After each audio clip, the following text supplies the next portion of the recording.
என்னென்ன survey number பத்திரம் பதிய முடியாது. இன்னும் இருக்கே. அப்போ எப்படி பாரதிய ஜனதா கட்சி தான் நான் கேட்குறேன், ஸ்டாலினுக்கு கொஞ்சமாவது சட்ட அறிவு இருக்குமானால்.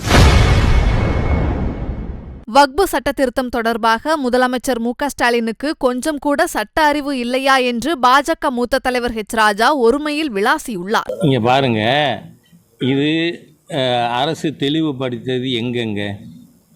மாவட்ட நிர்வாகம் தெளிவுபடுத்தது. நீங்கள் இங்கே இருக்கக்கூடிய இந்த சப் ரிஜிஸ்ட்ரார் ஆஃபீஸில் ரிஜிஸ்டர் பண்ணலாம்னு. மற்ற இடங்களில் இன்ன சர்வே நம்பரில் இருக்கின்ற சொத்துக்கள் பராதீனப்படுத்த முடியாதுன்னு நேற்றைய வரைக்கும் இருக்கு. இன்றைக்குமே கூட அது இருக்குதான், அவங்க இன்னும் வாபஸ் வாங்கலை. அப்போ அதுக்கு நம்ம பாரதிய ஜனதா கட்சி கை கட்டி வாய்ப்புத்தி இருக்கணும்னு எதிர்பார்க்குறீங்களா?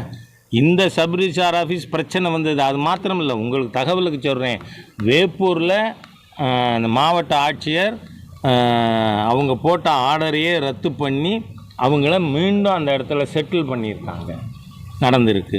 பாலசமுத்திரத்தில் அங்கேயும் போயிருந்தேன், அங்கே எபிக்ட் பண்ணலை. ஆனால் மற்ற இடத்துலலாம் பவானியில், கோபிச்செட்டிப்பாளையத்தில், திருச்சியிலே, மற்ற இடங்களில், ஸ்ரீரங்கத்தில், வெள்ளூரில், ராணிப்பேட்டில், அங்கெல்லாம் என்னென்ன சர்வே நம்பர் பத்திரம் பதிய முடியாது. இன்னும் இருக்கே. அப்போ எப்படி பாரதிய ஜனதா கட்சி தான் நான் கேட்குறேன், ஸ்டாலினுக்கு கொஞ்சமாவது சட்ட அறிவு இருக்குமானால். நான் சட்ட அறிவுன்னு சொல்லியிருக்கேன். நீங்கள் பாட்டுக்கு ஸ்டாலின் அறிவில்லாதவர்னு ராஜா சொல்லிட்டான், அப்படி சொல்ல வேண்டாம். ஸ்டாலினுக்கு சட்ட அறிவு இருக்குமானால் இதெல்லாம் பற்றி தெரிஞ்சிருக்கணும்ல. ஆனால் அவருக்கு ஒன்றுமே தெரியலைன்னு சொல்கிறாங்க. அவர் தூங்குமுஞ்சி முதல்வராக இருக்கார் அப்படியெல்லாம் சொல்கிறாங்க. அவருக்கு இஸ் நாட் இன் இஸ் சென்சஸ்ன்னு. அதெல்லாம் டாக்டர்கள் பார்க்க வேண்டிய வேலை, அது என்னோடய வேலை இல்லை.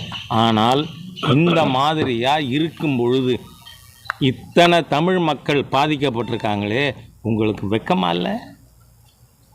இதை எதிர்த்து பார்லிமெண்ட்டில் பேசணும் ஒத்தொத்தரும் சொல்கிறேன் நான். திருச்சி சிவாவுக்கு அறிவு இருக்கான்னு கேட்குறேன் நான். என்ன பேசுகிறீங்க? உங்கள் மாவட்டத்தில் இருக்குது, இதை பார்க்க மாட்டீங்களா? பார்லிமெண்ட்டில் வாய்க்கு வந்தது பேசுவீங்களா? செய்திகளை உள்ளது உள்ளபடி தெரிந்து கொள்ள ரெஃப்ளெக்ட் நியூஸை சப்ஸ்கிரைப் பண்ணுங்க.